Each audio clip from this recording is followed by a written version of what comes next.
that is conducting confirmation hearings or vetting for the nominees to cabinet by His Excellency the President. And you are one of our colleagues who has been given the privilege. You are welcome to the committee. This is now your time. I will direct the clerk responsible to swear you in.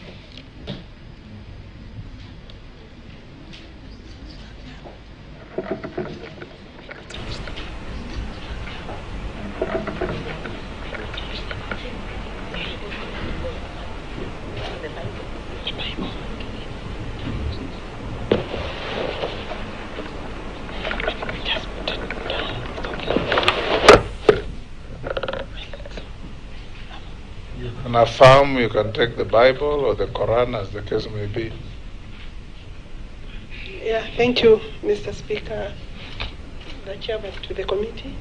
I, Alice Wahome, do hereby swear to testify on all matters in question and tell this Alice, committee. when you swear, you raise the Bible with your right hand.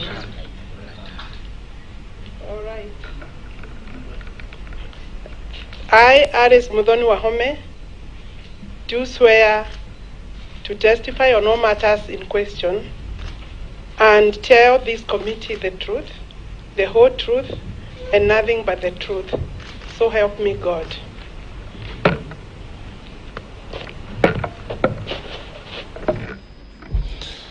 Honorable Alice, welcome once again. We are going to have an interactive session with you.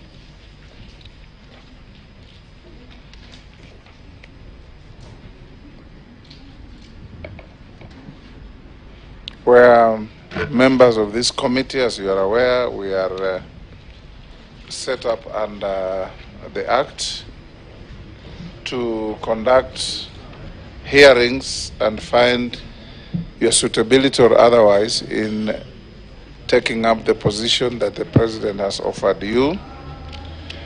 We are chaired by the Speaker, yours truly here, Moses Wetangula, and I'll invite members of the committee to introduce themselves for purposes of Hansard. I know that your colleagues, you know them, but the Hansard requirement needs that they introduce themselves, starting with the Deputy Speaker.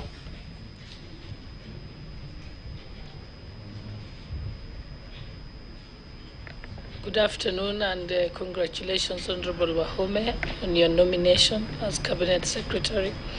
I'm Gladys Boss, member for Singishu County and Deputy Speaker of the National Assembly. Thank you. Kimani Shongo, Kikuyu Member of Parliament. Upio Wandai, Ugunja MP. Junet Mohammed, Suna East. Owen Baya, Kilifi North. Robert Mbui, Kadhiani. Rehab Mukami, County MP Nyeri. Ferdinand Wanyonyi, Member of Parliament, Kwanza, Trans Nzoia County. George Gitonga Murugara, Member, Tharaka, Tharaka Nithi. David Kosing, Poko South MP. Abdul Rahim Daoud, North Imenti, Meru County MP. Honorable Mishi Mboko, MP Likoni. Nelson Arap Koech, MP Belgut. Thank you, Chair. Caleb Amisi, MP Saboti. Dido Raso, MP Saku. Abdi Shurie, MP Balambala. Emase Mary, MP Teso South.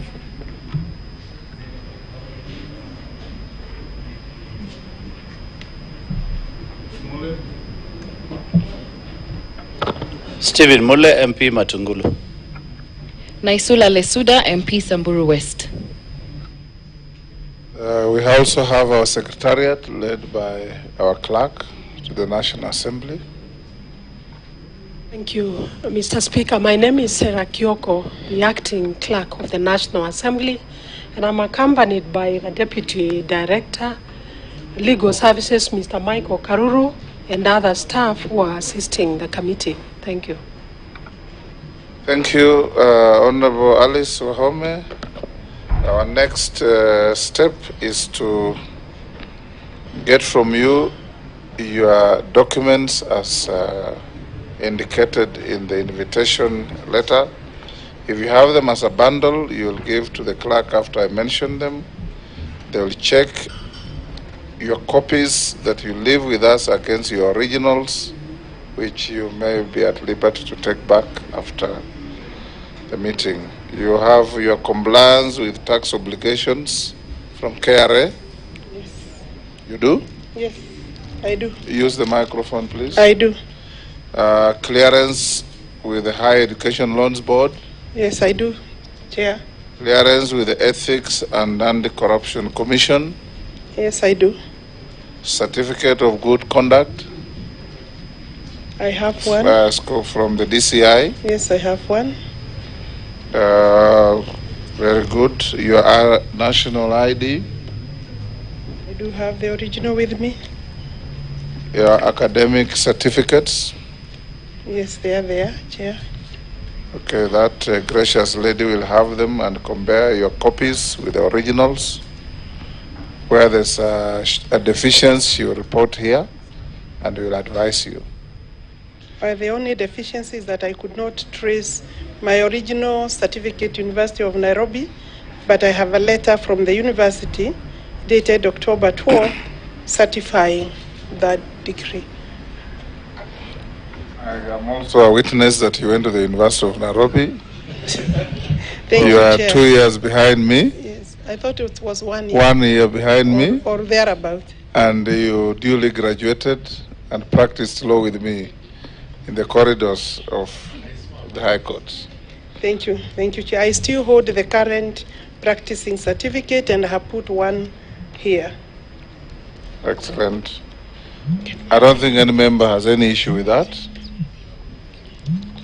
The next question to you, Honorable Alice.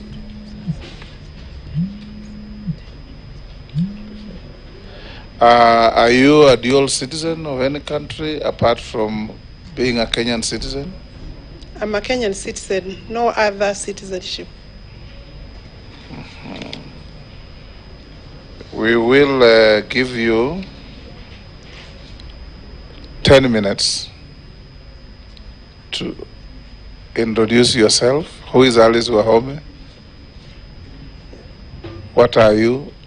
What do you want from this committee? Under 10 minutes, the better. Yes. Thereafter, I'll ask you one or two other questions. Then we'll open it to the plenary. Thank you, Chair. We'll open it to the plenary. Thank you, Chair. Mr. Speaker, sir, I am still a member of Parliament as I appear before this committee, so I recognize you, Mr. Speaker, and the Deputy Speaker, the honorable members of the committee. My full names are Alice Mombasa Wahome. I am a daughter of a peasant, small-scale coffee farmer. My father died at age 100 years, and I hope I can reach that age, Mr. Speaker. Chairman to this committee, I was born in a village called Muruka. I went to primary school just next door my home, which was a kilometer away, Karumu Primary School, with other boys and girls in the village. I walked to school. I came back to school, went without lunch when there was no lunch, and I finished my primary school there. And I joined Siakago Girls for my O-levels. We did O-levels, Form 1 to Form 4. I finished in 1974, and then joined I finished in 1977 and joined A-levels for 2 years, Bishop Gatimu Girls.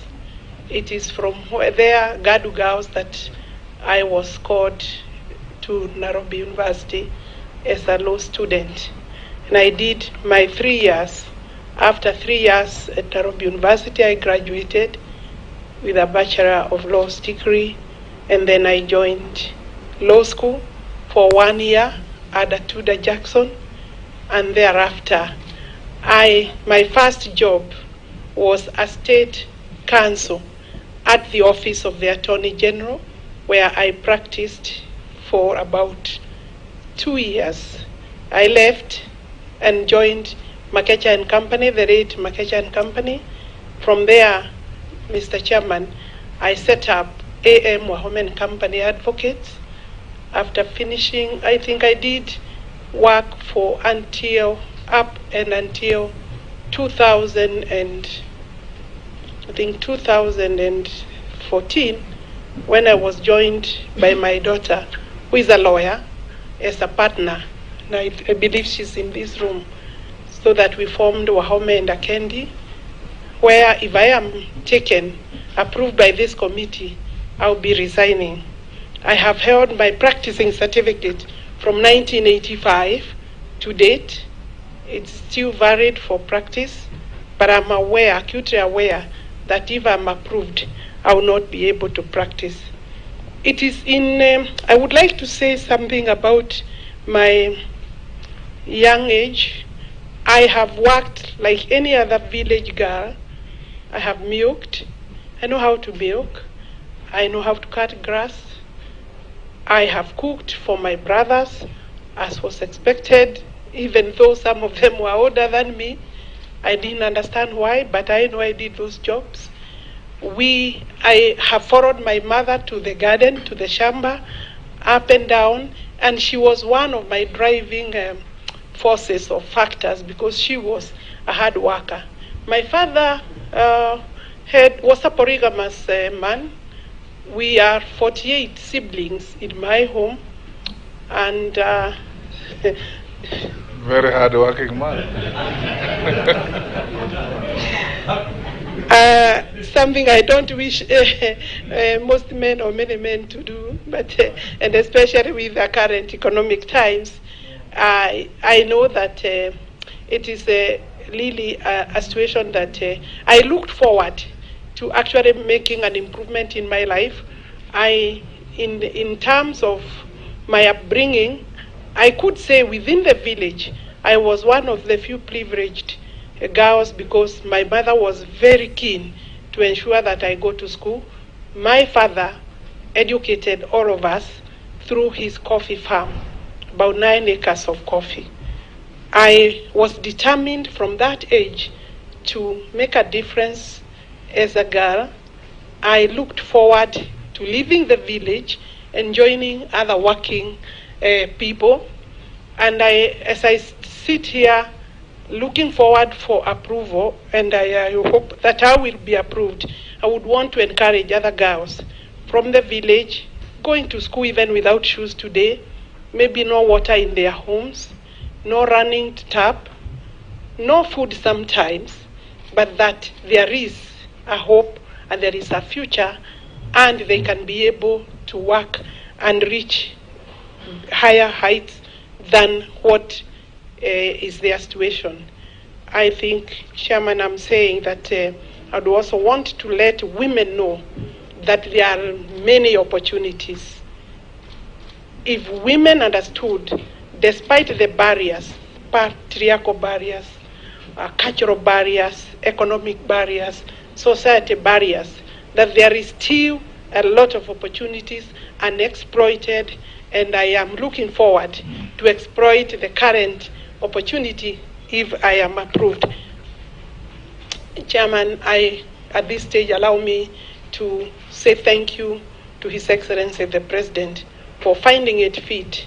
It's really one opportunity in a lifetime for a woman who has come from where I have come from. I say that because the vulnerabilities of a growing girl, the vulnerabilities are very huge. Escaping pregnancy at primary level, escaping pregnancy and other hazards that face even boys and girls to reach this University of Nairobi at that time, and still today was the university, is not a mean achievement. And I know that it is our pride to see more women and girls achieve even at university level. I know, Mr. Chairman, that I actually have a husband. I married while at the university. I think I was a bit too fast. And I'm grateful because the man, the father of my children, is still my husband today, which is also not a very small achievement. And especially it's a major deal to be able to live with a husband, the same man, for I think now 39 years. I still love my family. I have 4 adult children, 2 lawyers. One is almost finishing his law school. The other one is my partner. I have a doctor in the family, and I have a media personality in the family. Of course, they are all adults with their own families. Maybe that is sufficient to say, but I also want to let the girls in Chicago girls know that at the time I went to school in Chicago girls, in Embu, Bere, those days there was no water. We had to go to fetch water in the streams, and I know that today the right there may be different, but I hope to be able to visit them if I'm approved as the Minister for Water, to find out whether they have running water in the bathrooms, because we did not have running water. We used to fetch water in our karais, and then we would wash outside, and the sisters would, of course, during darkness, we would ensure that you wake up very early, because the bathrooms were also not enough. It was a hard life, but it was good. In terms of the village life, we must be able to ensure that our schools have the adequate facilities. I think maybe that is enough. I, of course, have been elected twice. The 3rd time this particular term. Very grateful to the people of Kandara. It is also a very unique achievement for a woman in a patriarchal society to be elected as a member of parliament for 3 terms. There are mixed feelings for Kandara people. I want to confirm to them I will not be very far away, despite maybe the duties that I may get away from the constituency. But I want to assure them that I will keep in touch with them, albeit that they may have to have another member of parliament. Indeed, campaigns are very, very hot there now, even before I tender my resignation, Chairman. But I want to assure them that I'm grateful, forever grateful. I was the first woman in Muranga County to be elected in a constituency. After me, 2 other women have been elected. We lost one, but we still hope to get another or 2 other members. And therefore, that is a place and space I'm very proud to speak about. Kandara constituency is very progressive. Thank you, Alice. That is like the story of all of us. Well done. So have you ever been dismissed from office for any conflict between personal interest and public or official interest? I have not been dismissed, Chairman. From any office? In any office or from any office. With that rich history and background, long practice and so on, what is your financial net worth? What is your financial net worth? The gross. The gross is about 392 or thereabout. 392 million shillings.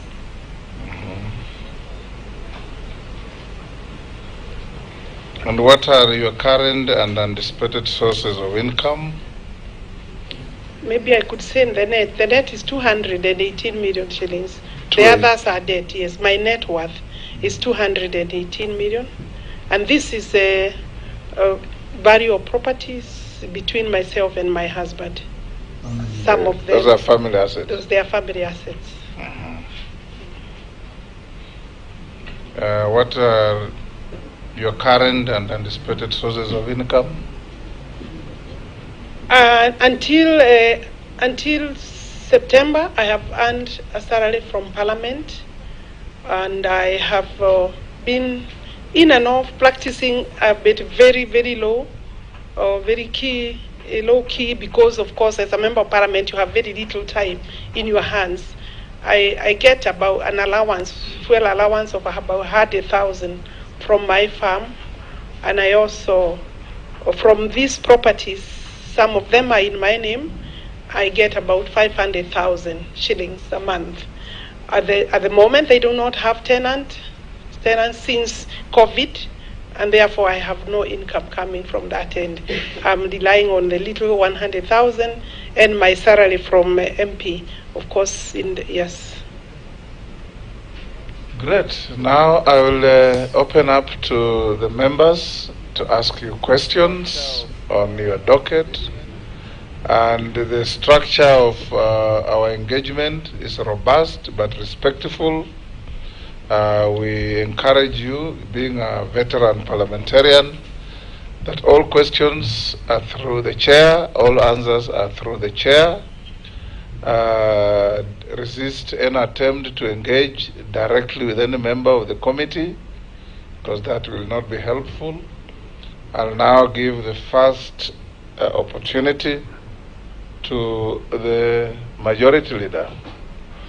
Speaker, Honorable Alice, you've been very passionate, and I could tell you're very passionate on the girl child issues. And now that you mentioned Siakago girls and how you went there and there was no water, I'm sure you're also certain that many parts of Siakago today still don't have water, and so are very many other parts of Kenya. His Excellency the President, in his address to the nation, to Parliament, did indicate that there are plans by the ministry, and I know you are yet to report to the ministry, but I would really want to hear your thoughts on the question of the water purchase agreements under the PPP model. And being a lawyer, I'm certain you would be able to interrogate such agreements. But of concern to me would be the cost. Because as you have said, water is critical, water is life. And if that commodity becomes very costly, either to government or to the people, then it also becomes out of reach. What measures do you plan to institute in case you are approved to ensure these water purchase agreements don't end up in PPP arrangements that are extremely expensive, either to the exchequer or the end product being very expensive to the ordinary Kenyan who is yet to access water? Yes. One first. Doing 4 batches, one day. Yes, thank you, Chair. Honorable Wahome,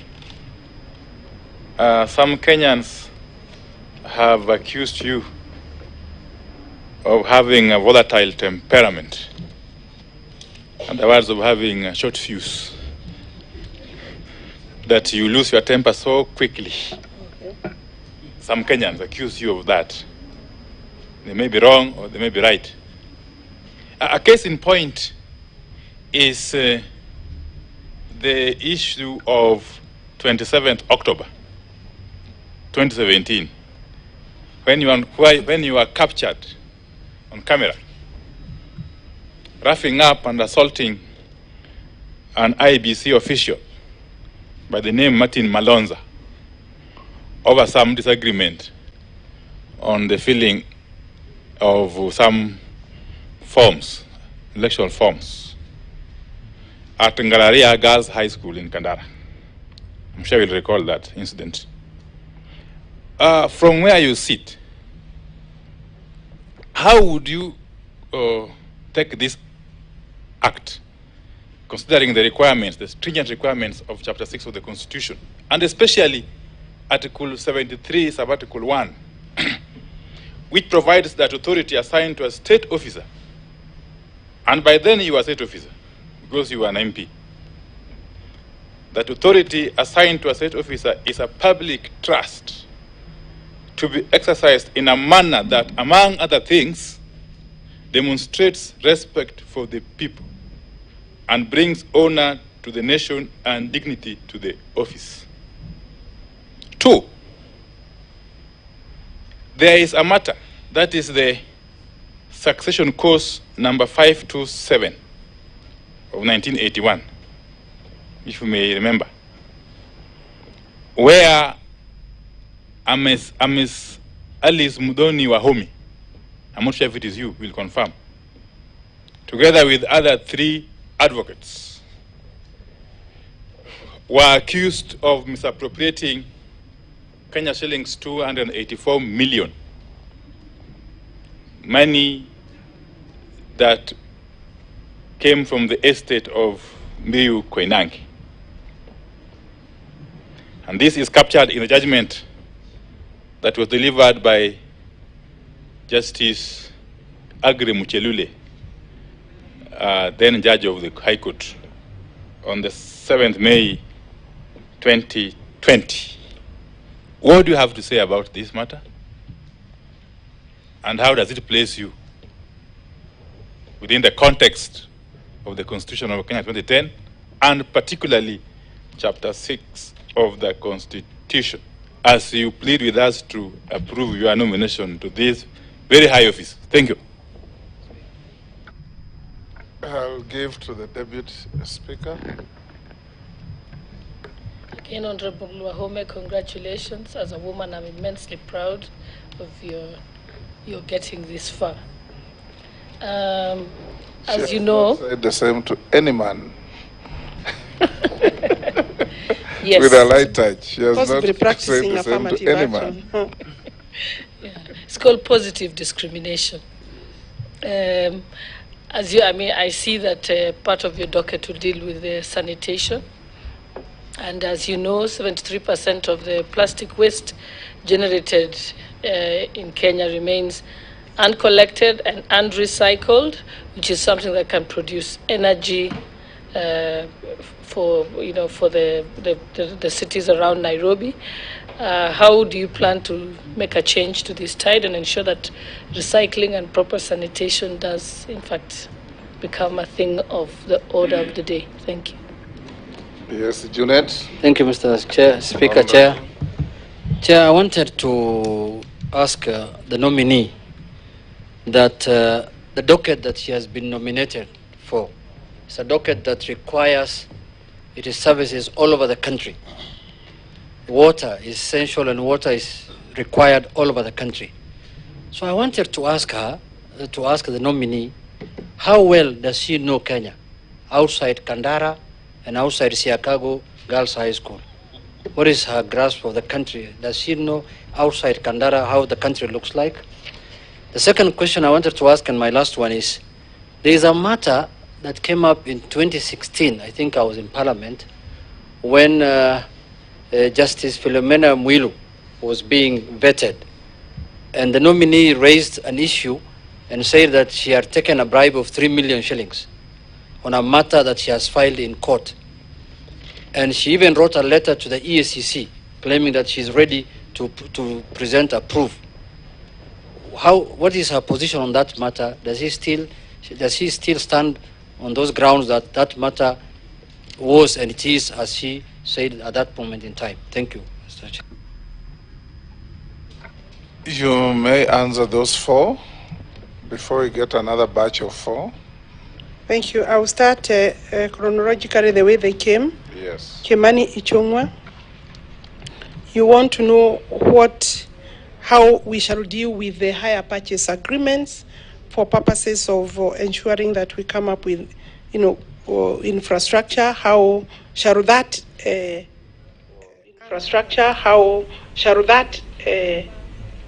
anchor or sit with the consumers and maybe the water development agencies, the cost aspect of that? How shall we regulate?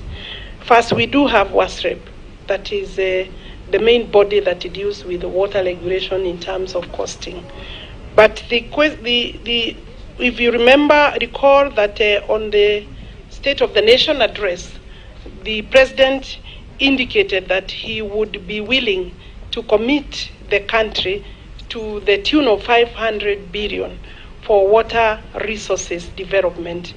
I would, if I am approved, be supporting that, and I hope that it is something that Parliament will be able to attend to and support. At the moment, we are having a budget of 24 billion shillings and from the GOK, and then another 54 billion shillings, totaling to about 78 billion. The money that we have, the 54 is from partners, World Bank, IMF, African Development Bank. So if we are going to raise 500 billion shillings between now and Vision 2030, we will need to partner with the private developers. The concern of Kenyans is understandable because they are wondering, are we selling a basic right or leaving it to the exploitation of commercial or private individuals or companies? The purchase agreement, water purchase agreement, will be able, in my view, working with the Office of the Attorney General, stakeholders, the public in public participation, be able to come up with the proper frameworks that will ensure that Kenyans are not exposed. Currently, when the government develops water, when the ministry engages the water development works agencies, then they are, of course, the water service providers. The regulation in place, the strategy and policy in place ensures that the element of cost is under control, regulated, and I know there are cases where it may not be properly regulated, and that is part of the reforms that we are working on. For me, it is possible. We must not see public-private partnerships as commercializing the water. We must see that as a need to develop the infrastructure, the way you would invest on a highway, on a road, and then engage the agency for purposes of then ensuring water is distributed to the consumer at a controlled and regulated space and pace. And I think I have answered that question. When I am a practicing advocate, I've held my certificate since 1985. To date, I have a practicing certificate. Anybody who has taken clients' money may not be very lucky to have a practicing certificate for the period that I have had. The complaint you allude to occurred or was filed in 2012. The DCI has had that file, and it only becomes live when I'm about to go to elections, 2013, 2017, and 2022. You will find it being brought up even in the media, but finally the DPP had the opportunity with the DCI to look at the matter. It is 3 advocates plus myself, and the Office of the Director has directed that there is no criminal liability in the matter. I don't want to go into deeper details, but any advocate who is handling an estate matter or estate funds has a duty and responsibility to file an statement of account in court. What the court or the complainant would do is to demand for an account, because we did account for all the monies that we received, and I do not owe, neither do my colleagues, the other 3 colleagues, including the late Monari. I believe that is the answer. We have not been prosecuted, we have not been charged, and I do not see any charge coming because it was pure malice or a party that did not want to pay fees.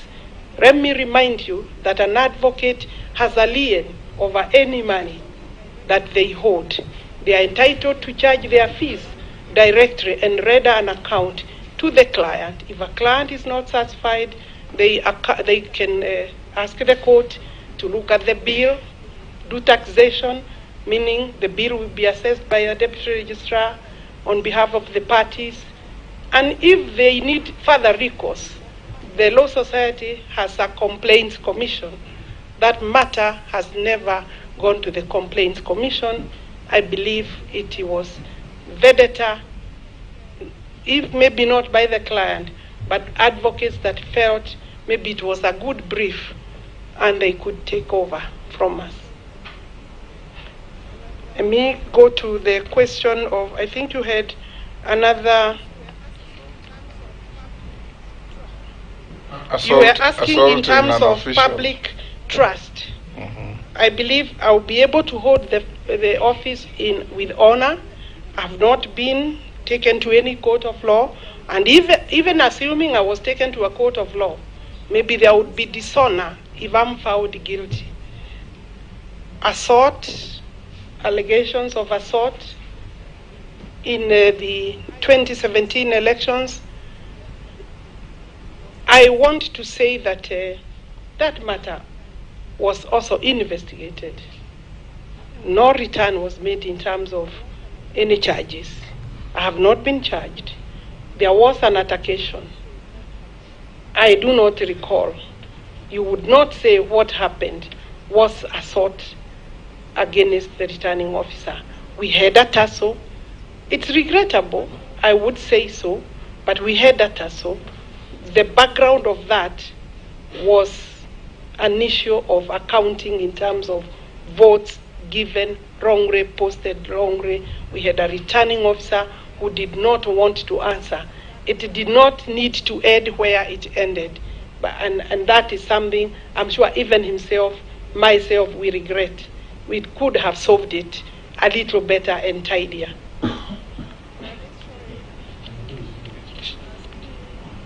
Gladys Shorey is asking me about recycling. How do we deal with sanitation? These are matters that, the ministry is involved with the development of water, resources, sanitation, and irrigation. In terms of sanitation, per year, we are funding all necessary projects to the tune of only about, including donor money, about 31 billion shillings. The money is not enough to do what we would want to do. This is an area that has recently, because of the need to improve the environment, has received a lot of interest, and I believe partners will come in to assist, while the government must also commit more funding, and Parliament is a key player in that. I think it is an area that we would work for. We do have a strategy in place and policy, so what is remaining is just to implement and move forward. I am reminded that the President has said he would want to take up the cleaning of the Nairobi River in a very serious manner as soon as possible, as part of ensuring that our sanitation is sorted. Junet Mohammed, Mheshimiwa Junet Mohammed,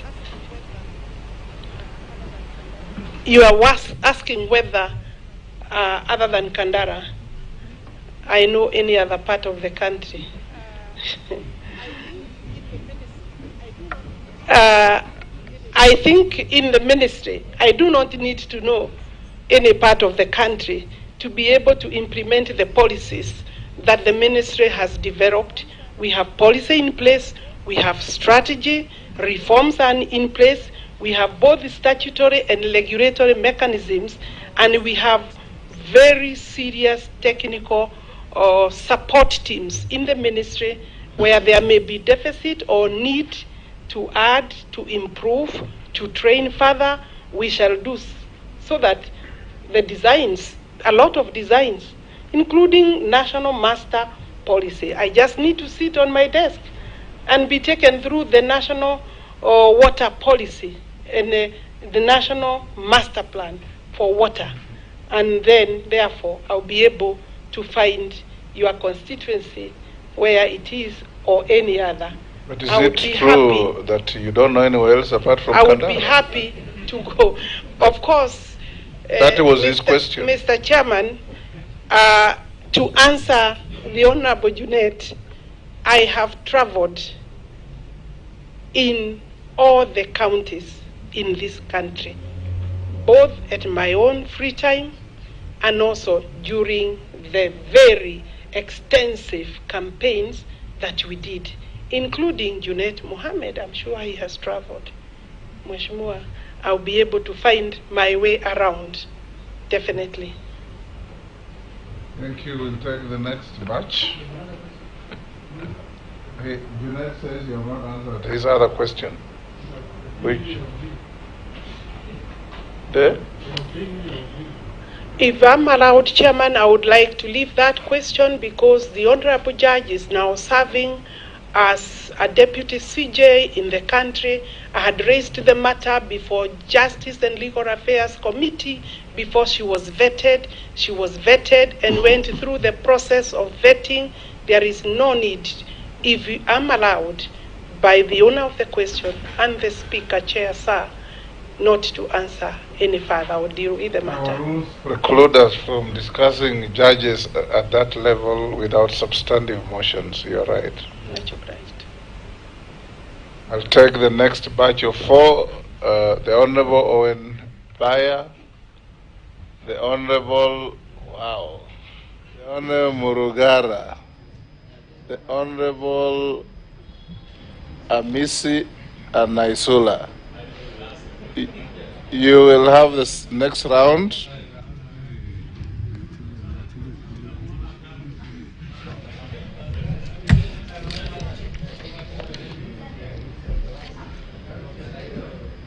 Can I start, Speaker? All right. Thank you, Honorable Speaker.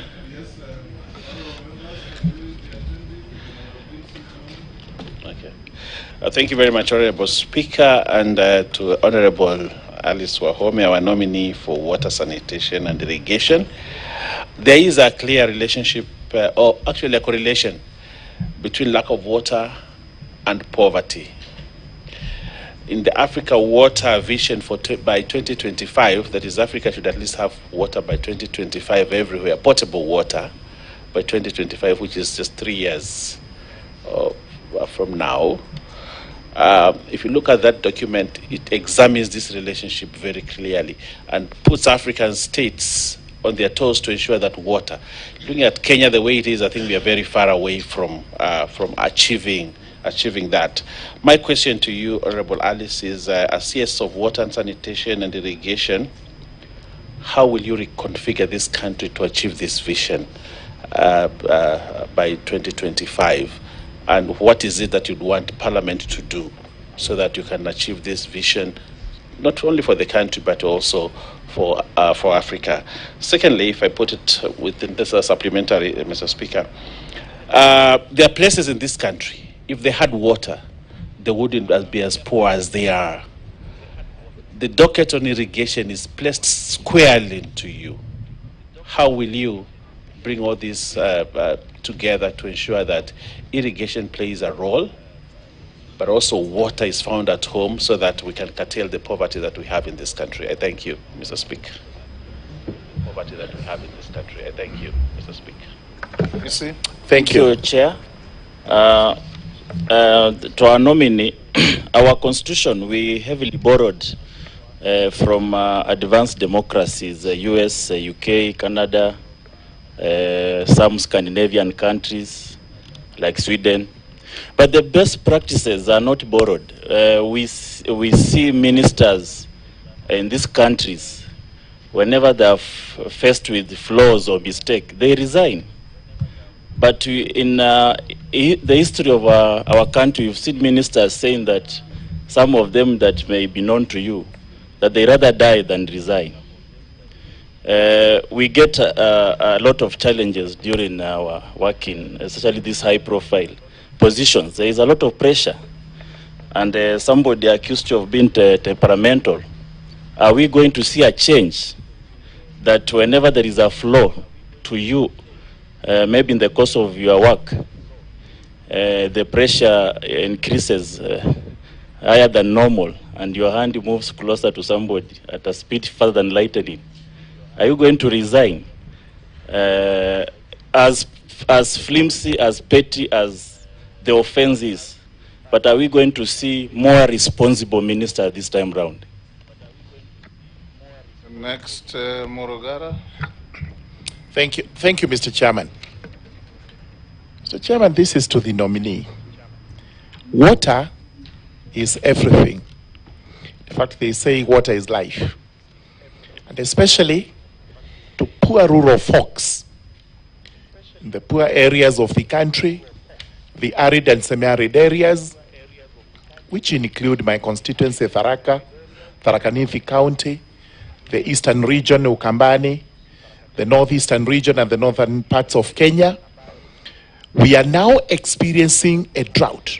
There is a hue and a cry in the country, not just on the part of food, but on the part of water, such that it has become a way of life that every 3-4 years there is a drought, and the cycle is repeated whereby we have no food, our livestock die, and the rivers that traverse those areas actually dry up.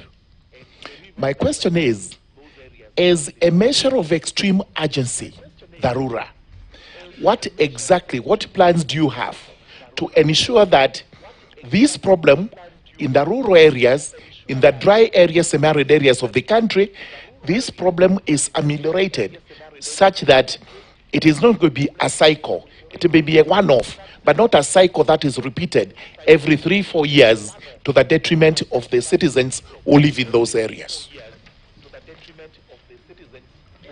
Thank you, Chair.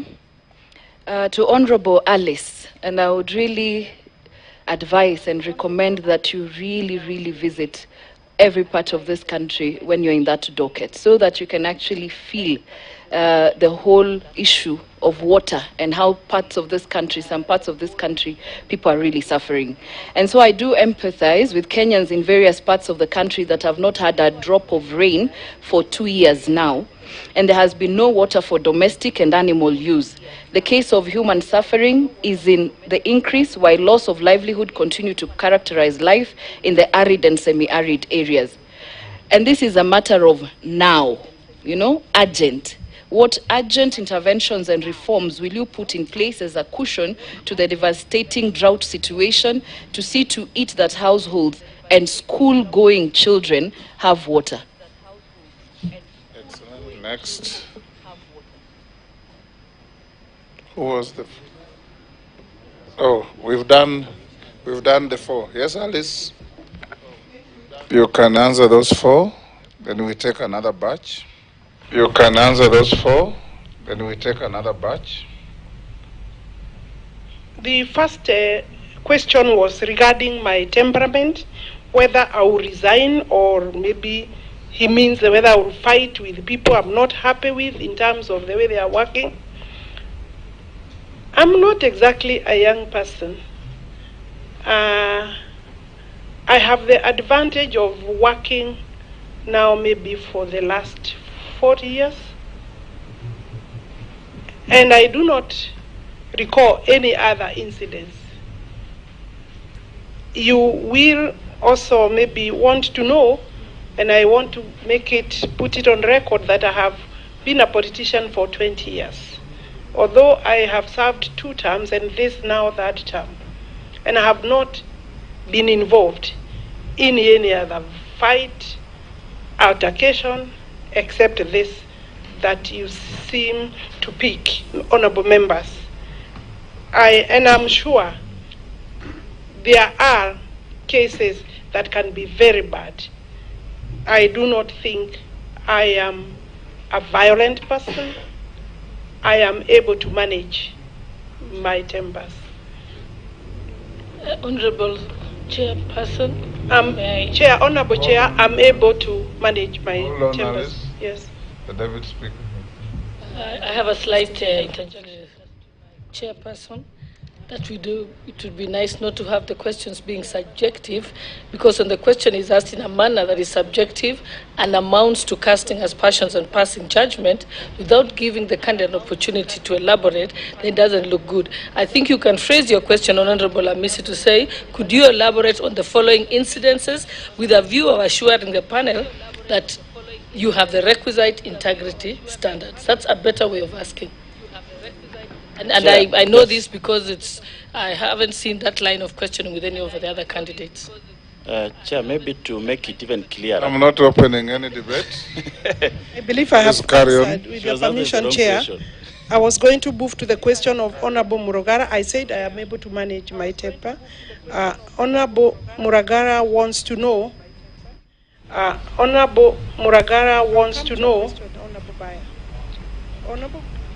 I'll come to your question, Honorable Baya.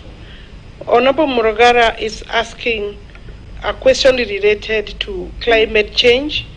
The question of climate change is a big subject, locally and internationally.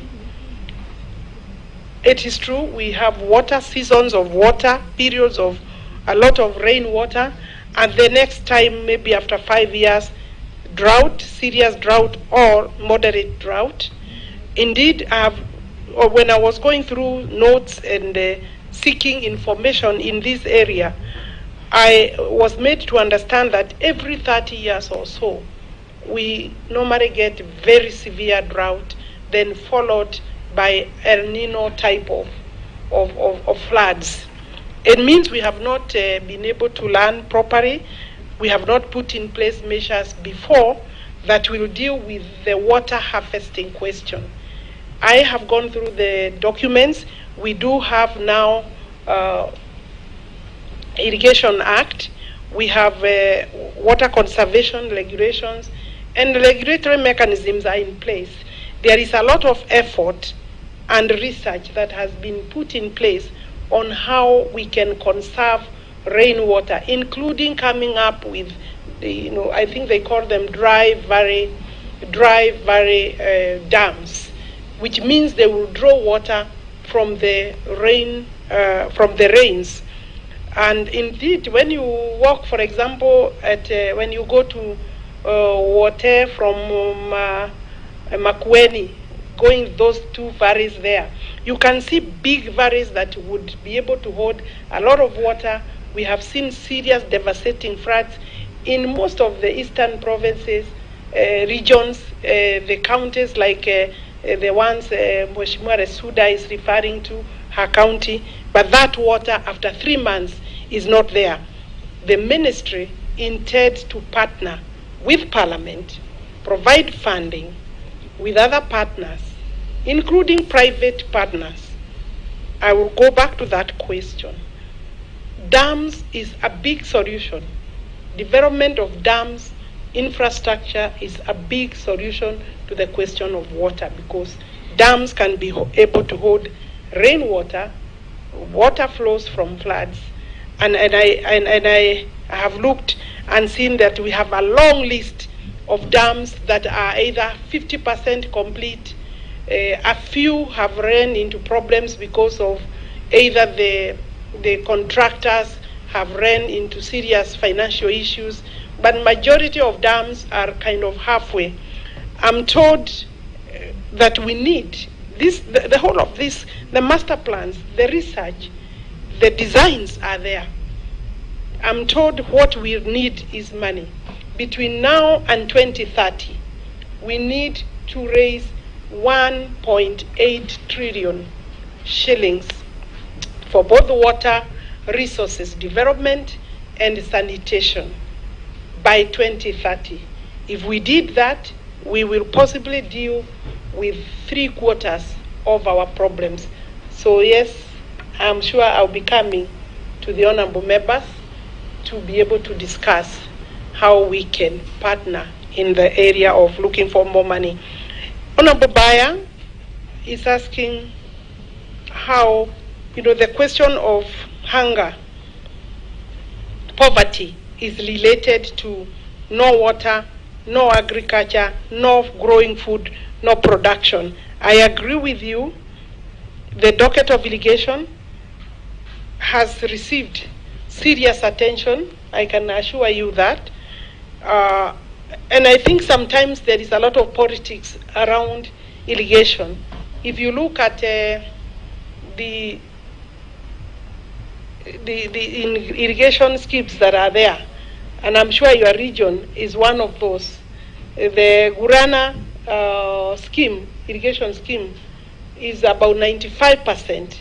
5,000 acres of irrigation is now more or less complete, remaining another 5,000. The total is 10,000. And you remember the beginning was really visited with a lot of politics, but now it's underway to completion. So I want to think that for food security, to be able to be water secure, have food security, we need to irrigate. Again, we need to irrigate about 3.5 million acres. Currently, we have covered only about 800,000 acres, slightly less than 800,000 acres. So yes, by the time we reach 3.5 million acres, I think we shall be stable. But by 2030, the target, the question you asked me, by 2030, we are required to raise enough money to be able to irrigate about 1.2 million acres, between 1 million, 1.3 acres. That way we will be able to possibly talk about food security. Thank you. The Suda visit, I should make sure I visit the entire country. That's a good invitation. How can I resist that one? Thank you, I'll Chair. join you in that. Chair, through you. So the drought question, school-going children, you had me about. Yes, thank you. And I believe the nominee touched on the long-term interventions as she was answering Honorable Murugara. But I need immediate, urgent, now. The boreholes, the small ponds, the smaller dams, other than the mega dams, collecting rainwater, ensuring that we are able to, some areas in fact, we even use dozer system, which is a very short-term and expensive mechanism. But boreholes, water harvesting, I've seen a lot of urgent, rapid response mechanisms or efforts by the ministry, and I'm sure as soon as I get office, with your approval, I'll be able to look at what is the immediate that we can do so that children are not running without water, but also that they can harvest water from schools where the ministry, with the help of agencies, they are delivering and distributing water tanks for purposes of storage. So yes, we do need a quick intervention water storage. Yes. I think I've answered all the questions. Next batch.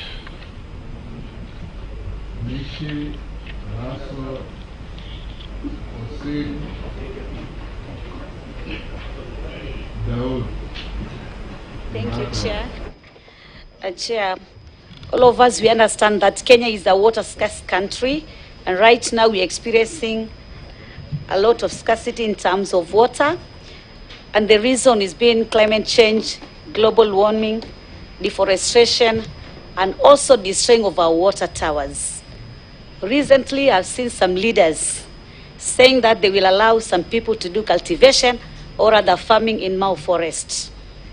So I'm asking our nominee, what is your take in terms of safeguarding our water towers or other water catchment areas to ensure that we have adequate rainfall? The other issue to the nominee is about what is your plan in terms of adequate supply of renewable fresh water for all Kenyans? I thank you. Next. Thank you, Chair. Honorable Alice, my question, I really want you to be very specific. We are facing the worst drought in a decade. Currently, schools are being closed because there is not even water to cook food for the pupils or the students. And the rains maybe is unforeseen. The short rains might fail.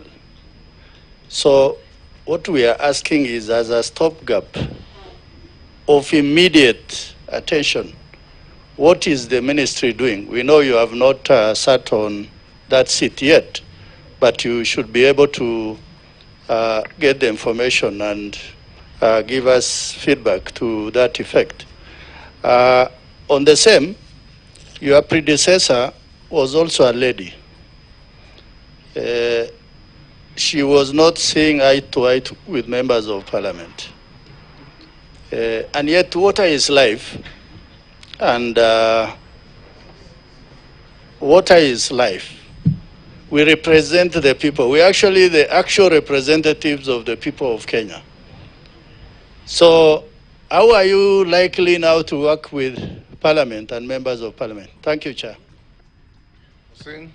Thank you, Speaker and Chair of this committee. Number one, Speaker, is I didn't feel that the nominee answered the question by Honorable Ichung'wah properly. That was also my question in terms of water purchase agreement with the president. As of now, it's a policy. Maybe the nominee has not maybe acquainted herself with that policy and how it's going to happen. Maybe she would have said like that. It's a very fundamental policy, Speaker. I didn't get that very well from the nominee. But my question is, Chair, water is a default function. I want to hear from the nominee. What is it still doing, that function of water in national government? Is it that the county government cannot do those mega dams? Or is it that we cannot be able to give them the money?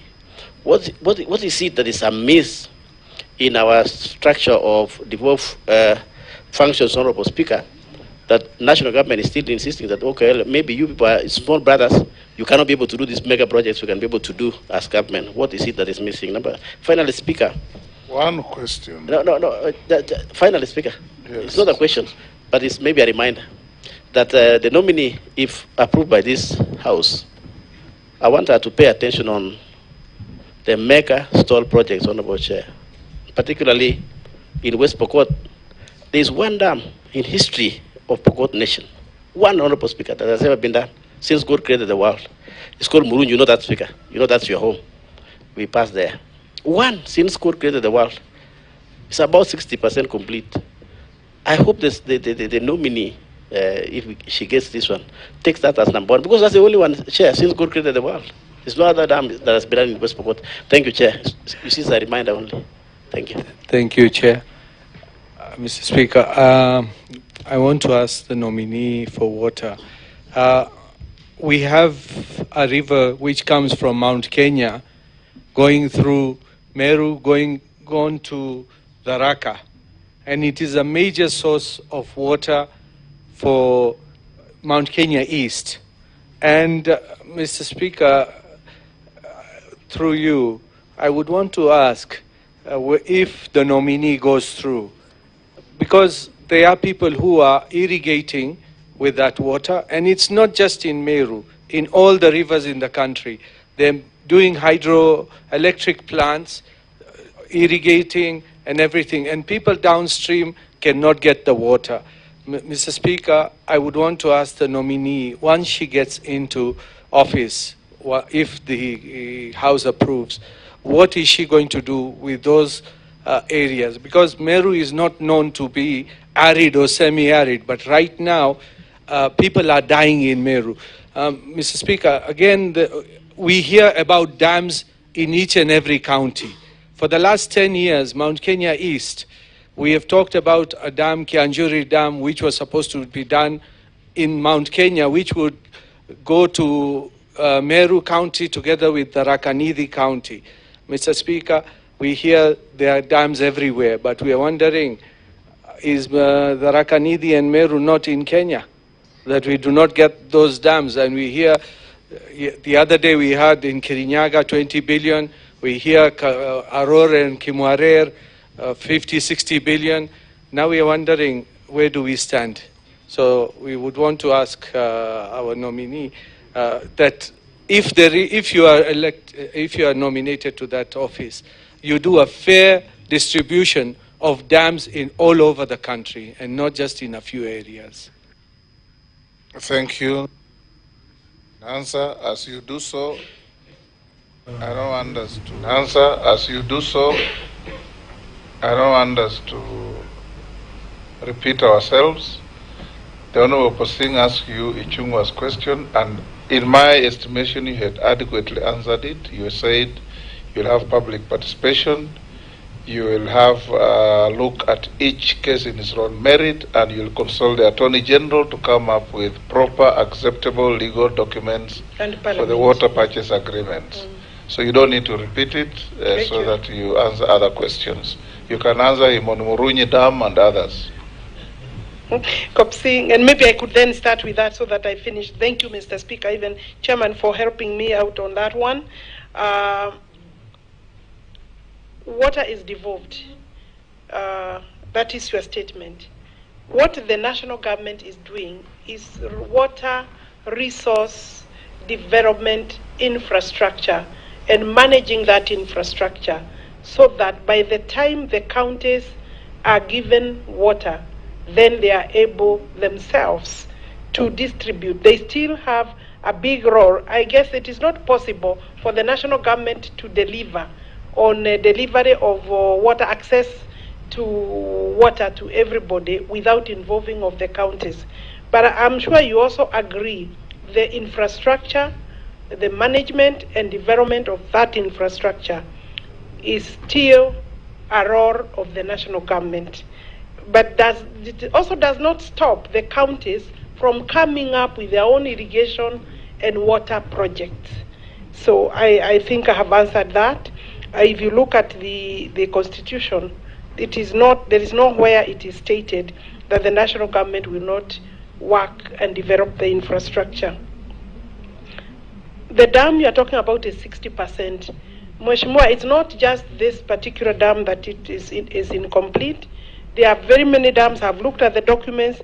It is possible that we have maybe more than 40 dams or thereabout that are incomplete. Some work is going on. Others are waiting for release of funds. You know where the country is at the moment. You know where this government found the economy. And without passing any blame or ducking the question in any event, is that I said we need 500 billion shillings to be able to be water secure. And that's why it is important that the country understands that private and public partnerships are not a way of commercializing or selling water. You know, of course, water is a fundamental human right. It's a basic right secured under Article 43, and therefore, if we do not also provide, then it means the responsibility by the national government is not yet discharged. So I want to assure you that we will look at this dam, if I'm approved, not just this dam or incomplete projects. The President has pronounced himself very clearly that he would want to move from the projects that are ongoing first to be able to complete those, allow funding of those before we can start as a government on new projects. So Mheshimiwa Honorable Daiwu may be one of the people who will be waiting so that we can first complete the incomplete projects. But I believe every county needs to be able to get these services. Honorable Mishi, it is true, yes, we are a water scarce country because of climate change, because of course of poor management of our water resources, the catchment areas, the water towers, Parliament, the Ministry of Environment, Ministry of Water, all partners, stakeholders need to work together to restore the water towers, the catchment areas, and it is not possible to say that the minister will do that alone, including the fact that if there are people irrigating along rivers, you did not say which river, but maybe you can pass that over to me, yes. But I think the Ministry of Environment has a bigger role in this, but also the public has even a bigger responsibility not to destroy. We must work on conservation rather than destruction, and therefore those irrigating along the rivers, I think awareness creation also by members of Parliament is important. Adequate renewable waters. I suppose in terms of conservation, restoring waters, maybe water wastage, of course, desalination. All these are methods of coming up with innovative ways of having more water. And I think I have seen policy documents and strategy documents. Indeed, there is a lot of reforms in this ministry. The documents are complete. What is remaining is implementation. Honorable Russell, I will take the speaker's, the chairman's advice that I may have addressed this question, because I said there are stopgap measures like delivering storage tanks, quick boreholes, small domestic ponds, or community ponds will be able to answer some of those questions. And they are under the rapid response programs. And there are those particular programs that are funded to respond to the situation as it is. I believe, Chairman, I was told about predecessor, Sisri Karaoke. How will I work or partner with members of parliament? Will I be accessible? Yes, I will be accessible. I'm a member of parliament. I believe I may have a better understanding of the demands and the pressure on members of parliament. I may not have an answer for you even when you visit, but I may be able to hear you. Thank you. Ferdinand Emase Mule. And, sorry, you are slightly behind me. Yes, in fact, let me start with you. Coach Ferdinand Emase Mule. Okay, thank you, Mr. Chairman. Mine is slightly different. The plan, there's a plan to irrigate 1 million acres of land by the Kenya Kwanza administration. And looking at there are dams that were somehow midway stopped from construction. I think because of, in my view, toxic politics of that time, Kimorer, Aror, Bosto, Londiani, Korosoin, amongst the few. Do you have plans to restart the dams again? And if yes, will we still have value for money, considering that some of these financiers have continued to pile interest on the loans within the time that they had been stopped? Thank you. Ferdinand. Mr. Chairman, I think I want to ask Alice a very controversial issue. This is where we went wrong. Irrigation is supposed to be in agriculture. Somehow it was moved to water and the blue economy. We have projects like Kalana Kulalu, which actually is irrigation for the farms there. But somehow, irrigation and how to move to water. As far as I'm concerned, irrigation is supposed to irrigate crops in agriculture. Don't you think that we should be able to move the irrigation from yourself so that you can concentrate on water other than irrigating the farms? Mary. Thank you, Chairman.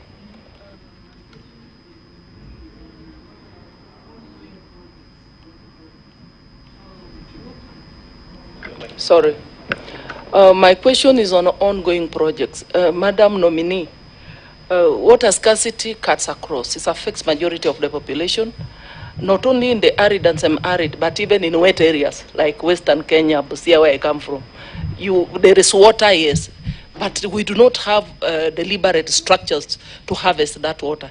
So it's not surprising to meet school children with the jerry cans going to look for water to be able to, to survive in those schools.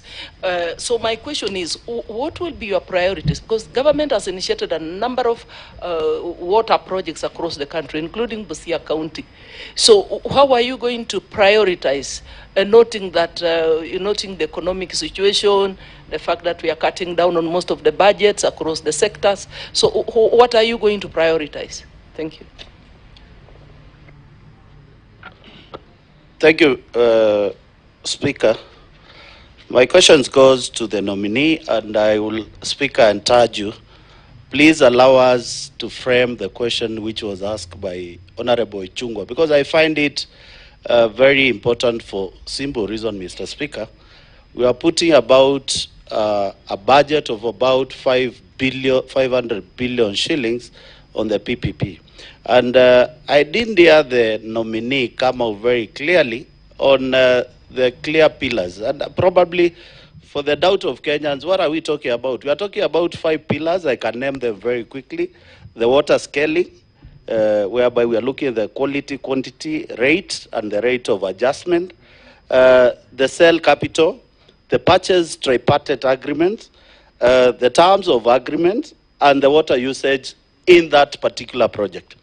Then my question comes, Mr. Speaker, as a nominee to this ministry with that fundamental huge mandate being given to her, first and foremost, we need to understand, with the current economic situation in the country, will the ordinary Kenyan be able to raise funds for the purchase agreement we are talking about? I want to give an example. In Matungulu, we have the second highest bowl in the entire country, producing 78,000 cubic liters of water per hour. What does that translate? It translates you need an investor, and the common mwananchi at the grassroots will be able to pay back the investor who has distributed the water, who has made sure that the quality of water is clean, and made sure that there is a drop of water at every homestead. Mr. Speaker, and the nominee, Alice Wahome, at the current situation of economics of scale in this country, does the common mwananchi be in position to procure some of these simple water agreement we are looking at?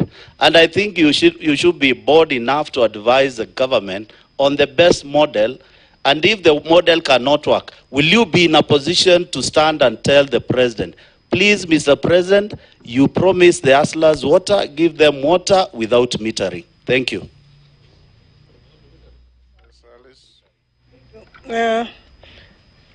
We could start from that question from Honorable Mule. I think I would encourage members that we don't operate from fears. You have very well articulated the fact that there will be the water scaling, the quality, the assurance, the terms of sale of that water, the costing, the tariffs. May I advise just at this stage that there will be no interface between the consumer, that is the beneficiary of the water, and the developer, because that is not possible. You can see that would not be an equal relationship. There are water providers that will be dealing with the consumer, the mwananchi. The developer will be dealing with the government at government level and the development agency level. That is, for example, at the water, NIB or NIA now, at that level, the agreements will be exchanged, monies provided for, develop the water resource, hand over to the agency. Then the agency will be able to know, because we have water companies that even today, water is really actually a trading commodity. The water you are using in your house, even in this parliament, is for sale. We buy water. What is important is how how the instruments for control and regulation of tariffs is done. And if there are challenges there, it is an area that Parliament, through the Regulatory Registration Committee, will be able to address. If tariffs are not reasonable, Parliament would have a role. And I think so far, I've looked at some of the studies and documentation with the ministry. Every shilling you invest in water brings 4 shillings, 4 times. Indeed, in our country, it could be up to 10 shillings. So I think there is room for control and standardization. And therefore, I can assure you, I think we have a role there. There is no need of fears. I do not see a situation where, and if you listened to the president himself, he said that the agreements will be first proposed by the relevant, by Treasury, and then come to the ministry, and I think it will obviously be a joint effort. We will look at those documents together. There will be public participation. The public will be able to say, even today, you know, they are able to be consulted, and there are bad practices. And unfortunately, actually, there is also a lot of theft. Chairman, there is a lot of theft of water. Some of the challenges is that non-revenue water, that is now about 40% of all the water that we develop and we have. So if we lose 40% to theft and leakages, that's some of the things that we are supposed to be doing so that we can increase our volumes or our water resource. Miriam Massa is talking about stored projects. I did say earlier there are many stored projects. There are several which are ongoing, complete and incomplete. And the ministry is working hard. I have looked at their portfolio, and I think they are working hard. The impediment is actually funding. And that's why if we wait to raise money from our revenue, you can be sure, like the Northern Corrector, Chairman, I found that the Northern Corrector, which is a major project for Nairobi water, it will be at the compression stage. It's now at 95%. It's supposed to give Nairobi 140 cubic meters of water.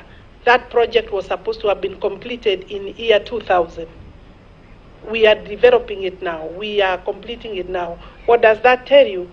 Already the population has gone up, and therefore we are still lagging behind. And that is the same story for the entire country. We are behind maybe by 20 years. So let's work together to deal with the problem. Do I plan 1 million acres from Nelson Koech? Will we revive some of the dams that possibly stored because of toxic politics? Some of the dams are actually in the Ministry of East Africa and Regional Development, like the Kimarwa is in that ministry. I know there could be some need for collaboration with that ministry, and I believe all cases will be evaluated. The dams that are stored, the ones that are having cases in court, all these issues are our problems. We will have to deal with them because we also don't want idle money or waste of money. And if politics messed up a project and now we are in court, possibly because of the delay, failure to meet the contractual or terms of agreement, then we need to review our situation and see whether we are able to pick our pieces and move forward, because we have to have water. Harvesting water. Done justice. Deliberate efforts of harvesting water. Miriam Massa, I believe I've tackled that question. If you could agree that we move. Mr. Chairman, I believe I have Alice, I'll also ask you a question. Now, in areas that are not water central and so on and so forth, the water is available, but there's a serious problem with one of your portfolios, and that is sanitation. There is a lot of drilling of public boreholes or springs. Many families in those areas use pit latrines. The manner in which they are constructed and maintained does not control seepage of waste into the water aquifers. And this ends up creating serious problems with people's health. What are you going to do as minister responsible for national sanitation to ensure that there is control of the use of pit latrines so that they do not affect underground water? because the pit latrine goes down 20, 30 feet. In some areas, you hit the aquifer at 35 feet. It means you are hitting the same level. So contamination from the pit latrines is flowing through the aquifers, and the water that we get thinking is clean water is in fact not clean water. What is going to be your game plan in ensuring that sanitation is available to prevent preventable waterborne diseases? Chairman, that question is tough, but a very key question. I will say that I need to apply my mind beyond today on that particular question. And it is true, of course, all our rural areas, majority use, maybe 90% are using pit latrines, and it is possible that the water levels, the aquifers, an area that we intend to use, to develop, to increase our water resource, are likely to be affected. But the new policy for the ministry is that wherever we are developing water resources, we are also accompanying that as much as possible with the sewerage system aspect. Indeed, as we speak, there are about 28 sewage systems that are under construction, and not projects in town. 28 towns are currently having sewerage systems going on. The World Bank is very interested in funding those particular projects, and I guess that the policy may be speaking deeper into this particular question, and possibly when Parliament next time calls me, I will have maybe possibly a more detailed answer. But yes, we need to either create awareness or come up with standards of how much deep you can go in terms of digging the toilets. But I think we need a scientific solution to that problem. Thank you. Is that she has actually answered your question, and maybe the challenge is to her, if she gets approved, to put more investment in sewerage systems. Barabara kabisa mtazamaji, inaelekea saa moja, ama tuseme ndio imetimu saa moja kamili saa za Afrika ya Mashariki. Msasa huo unaendelea katika majengo ya bunge, ambaye amekuwa akiulizwa maswala makihojiwa hivi sasa ni anayetarajiwa kuchukua nafasi